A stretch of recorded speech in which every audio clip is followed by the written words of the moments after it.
गोपाल प्रसाद जो है जिसको मतलब ये पता था कि उमा जो है सिर्फ मैट्रिक की हुई है, कॉलेज नहीं पढ़ती है, लेकिन उमा जो है ऑलरेडी मैट्रिक करने के बाद कॉलेज पढ़ रही थी। अब गोपाल प्रसाद को ये चीज मालूम नहीं थी, तो वो चीज वही यहाँ पर बोलते हैं लड़कियों के हॉस्टल में, क्या तुम कॉलेज में पढ़ी हो?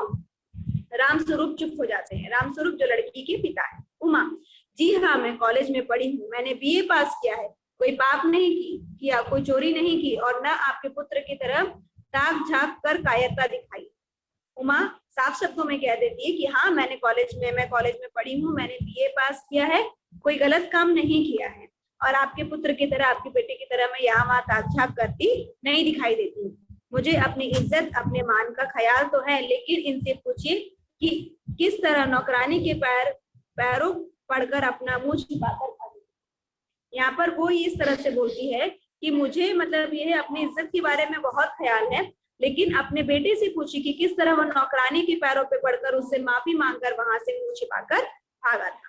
रामस्वरूप, उमा रामस्वरूप अपनी बेटी को बोलते हैं उमा करके। गोपाल प्रसाद खड़े होकर गुस्से में, अब जो गोपाल प्रसाद है वो एकदम गुस्से में आ जाते, बस हो चुका बाबू रामस्वरूप, आपने मेरे साथ दगा किया, आपकी लड़की बीए पास है, आपने मुझसे कहा था कि सिर्फ मैट्रिक तक पढ़ी है, लाइए मेरी छड़ी कहाँ है, मैं चलता हूँ। वेद ढूंढ कर उठाते, बीए पास है, उफ उफ गजब हो जाता, झूठ का भी कुछ ठिकाना है, आओ बेटे चलो दरवाजे की ओर बढ़ते हैं। गोपाल प्रसाद को गुस्सा आ जाता है कि भाई उनके पिता ने तो बोला था कि सिर्फ मैट्रिक पढ़ी हुई है, ये तो कॉलेज पास की हुई है, मतलब ये आपने मुझसे झूठ कहा है करके इस तरह से बोलते हैं, लाइए मेरी छड़ी लाइए और मैं जाता हूँ। उमा, जी हाँ जाइए, लेकिन बताइए आपके लाडले बेटे की रीढ़ की हड्डी भी है या नहीं, यानी बैकबोन करके। मतलब यहाँ पर उमा जो है, क्योंकि उसका जो लड़का था शंकर, वो क्या था, हमेशा झुक कर बैठता था, तो सभी उसको क्या बोलते थे, बैकबोन बोलते थे, क्योंकि वो हमेशा झुक कर बैठता था। तो यहाँ पर वो वही बोलती है कि घर जाकर आप देखिए और बताइए अपने लाडले बेटे कि देखिए क्या उसके बैकबोन है या नहीं। बापू गोपाल प्रसाद के चेहरे पर बेबसी का गुस्सा, उनके लड़के के रुआसापन, दोनों बाहर चले जाते हैं। बाबू रामस्वरूप कुर्सी पर थम से बैठ जाते हैं। उमा सहसा चुप हो जाती है, लेकिन उसकी हंसी सिसकियों में तब्दील हो जाती है, प्रेमा का घबराहट की हालत में आना। अब बाबू गोपाल प्रसाद जो है उन्हें थोड़ा गुस्सा भी आता है और अपने बेटे के ऊपर मतलब उनको बेबसी भी लगती है, ठीक है, और लड़का जो है उनका रुआसापन जैसे मतलब रोने जैसी शक्ल उसकी हो जाती है। अब रामस्वरूप, क्योंकि उनकी बेटी उमा ने इतना सब कुछ कह दिया था, अब वो भी मतलब उन्हें लगता है कि ये रिश्ता हाथ से निकल जाएगा करके, अब वो कुर्सी पर बैठ जाते हैं और उमा जो है चुपचाप एकदम शांत हो जाती है और जो थोड़ी सी हंसी उसके चेहरे पे थी अब वो सिसकियों में मतलब वो रोने लगती है। इतना सब देखकर अचानक से उसकी माँ जो है प्रेमा, वो घबराते हुए बाहर आती कि इस तरह से आवाज क्यों आ रही थी। प्रेमा, उमा रो रही है। प्रेमा मतलब उमा जो है वो देखती है कि उसकी बेटी जो है वो रो रही है। आगे, यह सुनकर रामस्वरूप खड़े हो जाते हैं, रतन आता है। मतलब प्रेमा जब आकर देखती है तो उस समय रामस्वरूप जो है वो खड़े हो जाते हैं और रतन जो उनका नौकर है वो आ जाता है। रतन, बाबूजी, मक्खन, सब रतन की तरफ देखते हैं और पर्दा गिरता है। मतलब रतन जो वहाँ मतलब उनका नौकर था, उन्होंने उसको मक्खन लाने के लिए कहा था, सब कुछ हो गया, उसके बाद वो मक्खन लेकर के आता है। तो यहाँ पर आपको देख सकते हैं कि उसके बाद क्या होता है, पर्दा गिर जाता है। ठीक है, ये कहानी सबको समझ में आई? Yes ma'am. Yes ma'am. वो सभी को समझ में आई? इस रीढ़ की हड्डी कहानी से आपको क्या शिक्षा मिलती है बताइए? ये जो एकांकी अभी हमने पढ़ी, इससे आपको क्या शिक्षा मिलती है? मैम लड़कियों की इज्जत करनी चाहिए। मैम लड़कियों की इज्जत करनी चाहिए। हाँ,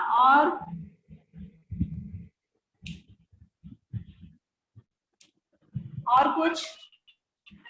लड़का और लड़की में कोई भेद नहीं होना चाहिए। हाँ, मतलब लड़का हो या लड़की हो, दोनों को समानता का अधिकार मिलना चाहिए। जो काम लड़के कर सकते हैं वो काम लड़कियां भी कर सकती है ना। लड़के ज्यादा पढ़े लिखे हो ये जरूरी है क्या? लड़की भी उतनी पढ़ी लिखी हो सकती है। लड़के नौकरी कर सकते हैं तो लड़कियां भी नौकरी कर सकती हैं। और जिस तरह से मतलब ये है कि लोगों की सोच जो थी वो क्या थी, वो बुरी सोच थी ना, कि लड़कों को ज्यादा पढ़ा लिखा होना चाहिए, लड़कियों को नहीं, क्योंकि लड़कियों को क्या करना है, उनकी गृहस्थी संभालनी होती है। इसीलिए लोग क्या करते थे, लड़कियों को नहीं पढ़ाते थे। लेकिन आज का जमाना ऐसा नहीं है, लड़के और लड़कियां दोनों को बराबर हम एजुकेशन पढ़ाई जो है वो करवाते हैं, है ना। जहाँ जैसे लड़के जॉब करते हैं वैसे लड़कियां भी नौकरी करती हैं। पहले के समय में मतलब ये था, माता पिता सिर्फ देख लेते थे लड़का कैसा है लड़की कैसे, ना लड़कियों से पूछा जाता था कि तुमको लड़का पसंद है नहीं पसंद है, कुछ इस तरह से बातें नहीं होती थी। सिर्फ माँ बाप जो है वो तय कर देते थे और लड़की की वहां शादी कर दी जाती थी। पहले तो ये था लड़कियों की उम्र भी कम होती थी और शादी कर दी जाती थी। आज जब से ये है कि उम्र कम से कम 18 साल से ऊपर हो तभी लड़कियों की शादी होनी चाहिए। तो इस कहानी से हम लोगों को काफी कुछ शिक्षा मिलती है सभी को, ठीक है। मैम ये सिर्फ हमारे कंट्री में Yes, होता है कि और ma'am. भी दूसरे कंट्री में? क्या? मैम ये सिर्फ हम लोग के कंट्री में होता था कि और भी कई कंट्रियों में होता था? बेटे पहले तो ये सभी दूर होता था, लेकिन हमारी कंट्री में कुछ ज्यादा होता था। मतलब हमारी कंट्री में मतलब जो सोच थी, सभी देशों में ये है, ये सोच नहीं थी कि लड़कियों को पूरा अधिकार नहीं है, ये सब नहीं है। लेकिन हमारे यहाँ ये सोच ज्यादा थी कि लड़कियों को पढ़ाया नहीं जाता है, लड़कियों को शिक्षा देना जरूरी नहीं है, क्या करेगी लड़कियां पढ़ लिख लेंगी तो। मतलब ये था कि लड़कियां यदि पढ़ लिख ले और यदि उसकी शादी किसी मतलब शादी जब उसकी हो जाती है तो वो अपने पति से आगे ना चली जाए। लोग उसके पति को ना पूछकर उस पत्नी को मतलब उस लड़की को ज्यादा अहमियत न देने लग जाए। इस वजह से लोग क्या करते थे, पढ़ाते नहीं। क्योंकि लड़कियां उस समय क्या करती थी, सिर्फ गृहस्थी संभालती थी, मतलब घर संभालना उनको आना चाहिए। लेकिन आज के समय में ऐसा है क्या? No, नहीं मैम। आज के समय में तो No, लड़का हो ma'am. या लड़की दोनों ही काम करने जाते हैं। No, आपके भी कई ma'am. पेरेंट्स मतलब ज्यादातर बच्चों की कुछ पेरेंट्स ऐसे होंगे जिनके मम्मी पापा दोनों काम पर जाते हैं, है ना। Yes, ma'am. हाँ, कई पेरेंट्स ऐसे हैं जिनमें पापा मम्मी दोनों काम पर जाते हैं। कुछ पेरेंट्स ऐसे भी हैं जिनमें सिर्फ पापा काम पर जाते हैं, मम्मी हाउस वाइफ है, घर संभालती है। तो इसमें कोई बुरी बात नहीं है, घर संभालना भी बहुत अच्छा काम होता है। लेकिन यदि आप पढ़े लिखे हो, बाहर यदि काम करना चाहते हो तो बिल्कुल काम करने जाना चाहिए, ठीक है। मैम जैसे कि आप Ma'am. चलिए अब इसके जो शब्दार्थ है वो मैं अभी आप लोग को थोड़ी देर में सेंड करूंगी, ठीक है। इसके जो प्रश्न उत्तर है उसको आप देखिए, आप अपनी मर्जी से इसके आंसर बताइए, फिर मैं इसके नोट्स आप लोग को सेंड कर दूंगी कि इसका आंसर क्या होना चाहिए, ठीक है। चलिए देखते हैं पहला प्रश्न क्या लिखा हुआ है। लड़के वालों के स्वागत में रामस्वरूप के घर में हो रही तैयारियों का वर्णन करो। लड़के वाले आने वाले थे तो रामस्वरूप के घर में क्या क्या तैयारियां हो रही थी, बताओ क्या कर रहे थे वो लोग।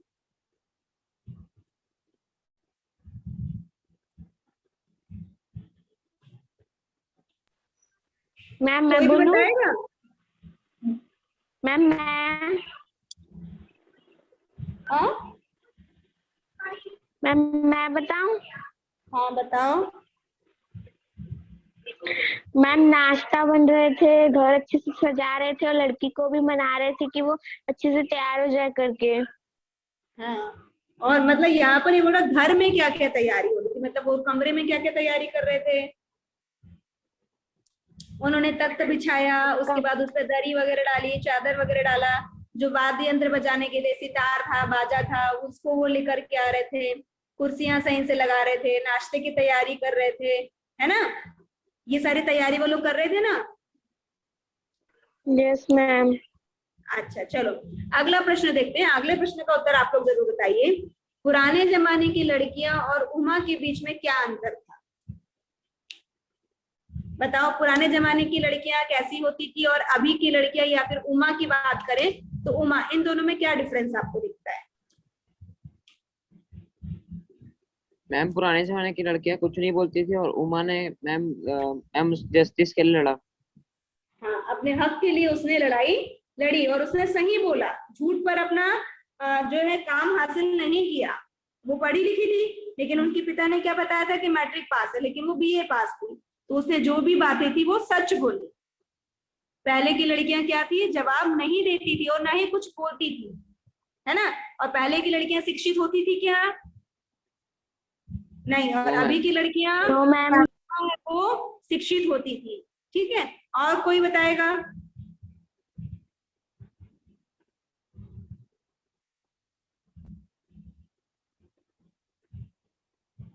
और कुछ बताइए।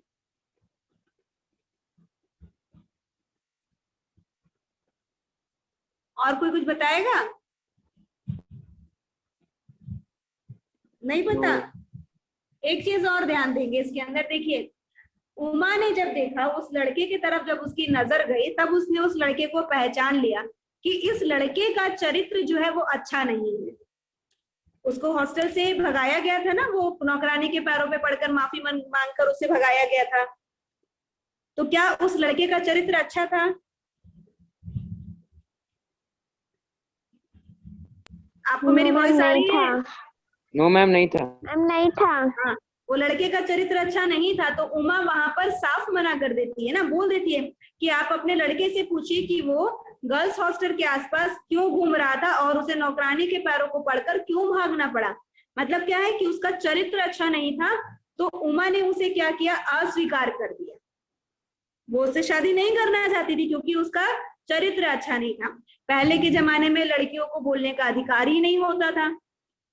लड़का चाहे जैसा भी हो, अच्छा है बुरा है, शरीर से किसी मतलब किसी भी परिस्थिति में यदि वो विकलांग है तो भी लड़कियों से नहीं पूछा जाता था कि क्या तुम शादी करना चाहती हो नहीं करना चाहती हो। माता पिता तय कर देते थे और लड़कियां हाँ बोल देती थी, कोई जवाब नहीं देती थी। ठीक है, तो ये मैम भी एक विकलांग अंतर है। मतलब? ठीक है, अच्छा अगला देखते हैं। मैम विकलांग मतलब? हाँ बोलो। मैम विकलांग मतलब? विकलांग का मतलब ये होता है हैंडीकेप्ड बेटा, जैसे किसी के को पैर में प्रॉब्लम है, किसी का हाथ में प्रॉब्लम है, किसी को दिखाई नहीं देता है या फिर कोई बोल नहीं पाता है, तो ये एक तरीके का विकलांगता होती है। ठीक है, समझ में आ यस गया? मैम। अगला प्रश्न है, उमा गोपाल प्रसाद से ये क्यों कहती है कि घर जाकर यह पता लगाइएगा कि आपके लाडले बेटे की रीढ़ की हड्डी है भी या नहीं। बताओ ऐसा क्यों बोलती है? मैं हमेशा झुककर बैठता था। हाँ, और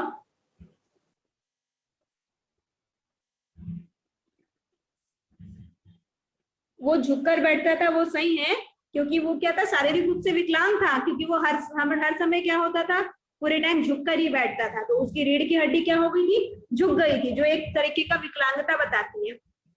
और इस तरह भी मतलब ये भी एक चीज उसमें बोली गई कि बेटे की रीढ़ की हड्डी है या नहीं, मतलब उसके चरित्र पर भी उसने सवाल उठाया ना, उसने उसे देख लिया था तो ये क्या था, उसके चरित्र पर भी अच्छा सवाल मैम, उसकी उठाया गया नजरें था, गिरी हुई है।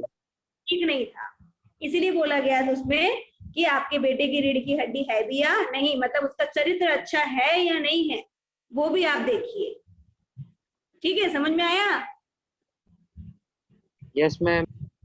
हाँ, अब अगला Yes, प्रश्न है, ma'am. पाठ के आधार पर उमा का चरित्र चित्रण कीजिए। बताइए, पाठ के आधार पर उमा का चरित्र आपको कैसा लगता है, उसमें क्या क्या अच्छे गुण थे? मैम वो अपने हक के लिए लड़ती थी। हाँ, और मैम वो पढ़ी लिखी थी। हाँ बिल्कुल ठीक, और वो और कोई झूठ नहीं बताओ? बोलती थी मैम। मैम वो हाँ झूठ भी नहीं ठीक है, बोलती थी। हाँ बिल्कुल सही, और मैम वो सच्चाई के लिए लड़ती थी। हाँ ठीक है। देखो सबसे पहली बात, एक तो वो शिक्षित थी, है ना, ये भी उसका एक मतलब क्या है, चरित्र चित्रण बोला गया, तो वो शिक्षित थी और Yes, उसने ma'am. क्या किया, नारी जाति का प्रतिनिधित्व किया, कि मतलब आज मैं यदि गलत का साथ दूंगी तो बाकी सभी लड़कियों के लिए भी सभी लोग गलत सोच सीखेंगे, है ना। उसके बाद वो क्या था, वो स्वाभिमानी थी, उसने दहेज के लिए जो मांग की, मतलब यहाँ पर वो जब वो लड़के वाले आकर देखते हैं ना कि घर ठीक ठाक है या नहीं है, तो उस समय क्या था, बहुत ज्यादा दहेज की मांग थी, तो उस वो से वो भी पसंद नहीं था। उसके बाद वो सर्वगुण संपन्न थी, मतलब उसे घर के सारे काम आते थे, यहाँ तक कि उसे वाद्य यंत्र वगैरह बजाना भी आता था और घर के सारे कामों में वो निपुण थी ना। उसके बाद क्या था, वो Yes, बहुत ma'am. साहसी थी, उसने जो गोपाल प्रसाद है उनसे सामने में सारे तर्क किए, सभी चीजें बोली, यदि उससे साहस नहीं होता तो क्या वो बोल पाती? नो मैम, No, नहीं बोल ma'am. पाती। हाँ, तो वो उसमें क्या थी, साहसी थी ना, वो साहसी थी और वो डरी नहीं, निर्भीक थी, मतलब उसने अपनी बातों को बोलने के लिए वो डरी नहीं और उसने सामने से सब चीज कहा। ठीक है, अगला यहाँ पर प्रश्न है, लड़के वालों के लौटने के बाद उमा की हंसी सिसकियों में क्यों तब्दील हो गई? लड़के वाले जब चले गए तो उमा जो है हंसते हंसते क्यों रोने लगी? मैम क्योंकि प्रेमा घबराहट की हालत में आ गई थी। बस इस वजह से वो रोने लगी।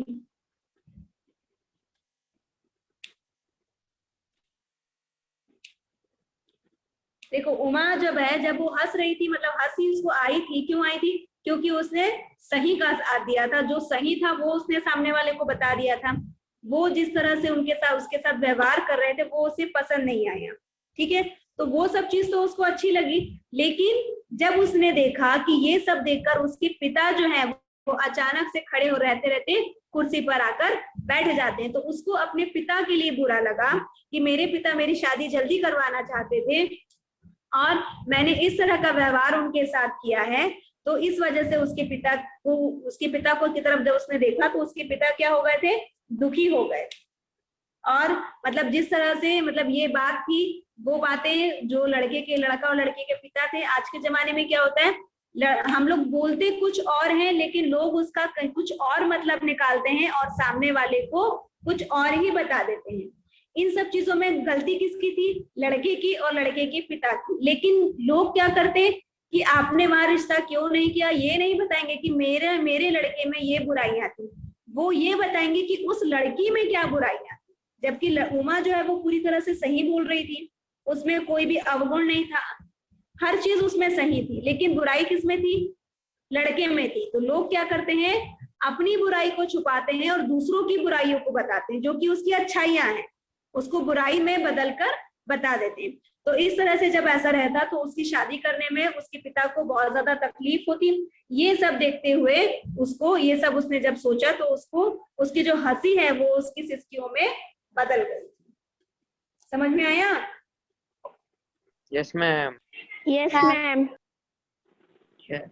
आप देखिए आखिरी प्रश्न देखते हैं इसका। उमा के पिता द्वारा अपनी बेटी की उच्च शिक्षा दिलवाना और विवाह के समय उसे छिपाना, यह विरोधाभास उनकी किस विवशता को दिखाता है? वो जानते थे कि उनकी बेटी बहुत अच्छा से पढ़ी लिखी हुई है, लेकिन फिर भी शादी के समय उन्होंने इसे छुपाया।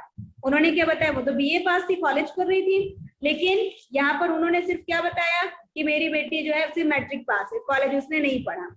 अब ऐसा उसने क्यों बोला? उनके पिता ने इस तरह से क्यों बोला? मैम हाँ, फिरोजाबाद कहाँ है?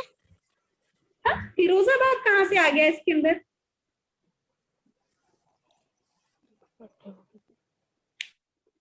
विरोधाभास पूछा बेटा मैंने, विरोधाभास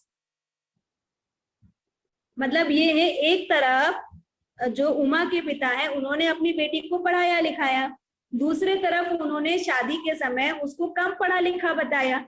ऐसा उन्होंने क्यों किया? ये बात विरोधाभास हो रही ना, कि आप पढ़ा भी रहे हो लेकिन लोगों को बता भी नहीं रहे हो, तो ऐसा पढ़ाने का मतलब ही क्या हुआ? तो ये विरोधाभास हुआ। फिरोजाबाद नहीं बोला मैंने, विरोधाभास बोला। तो ये ऐसी विवशता उनके पिता को क्यों हुआ? क्यों उनको मतलब इस तरह से बोलना पड़ा कि बेटी मेरी इतनी पढ़ी लिखी लेकिन फिर भी उन्होंने झूठ बोल दिया? ऐसा क्यों? ताकि उमा की शादी जल्दी हो जाए। हाँ, क्योंकि ये उस समय की बात है जब लड़कियों को ज्यादा पढ़ाया लिखा नहीं जाता था। लोगों का ये मानना था कि लड़की ज्यादा पढ़ी लिखी रहेगी तो वो घर में हुक्म चलाएगी, बाहर नौकरी करने जाएगी तो लड़के को दबा के रखेगी। इस तरह से लोगों की क्या थी, उस समय की सोच अलग थी। और फिर ये था कि मतलब लड़की ज्यादा पढ़ी लिखी हो तो कहीं दहेज ज्यादा ना देना पड़े, या फिर वो मानेगी या नहीं, काम करेगी या नहीं। इस तरह से सामने वाले की सोच जो रहती है वो इस तरह से होती है। तो उनके पिता को यही लगा कि यदि मैं इस तरह से बोल दूंगा कि मेरी लड़की ज्यादा पढ़ी लिखी नहीं है तो शायद उसकी शादी जो है वो अच्छे घर में हो जाए। इसलिए वो क्या कर रहे थे, अपनी बेटी की पढ़ाई को छुपा रहे थे। समझ में आया?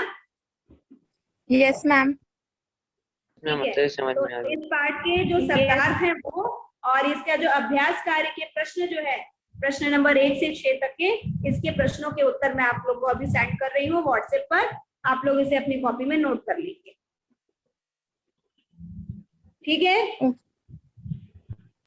Yes ma'am. कुछ बोल रहा था क्या कोई? No, कुछ ma'am. पूछ रहा है? No ma'am.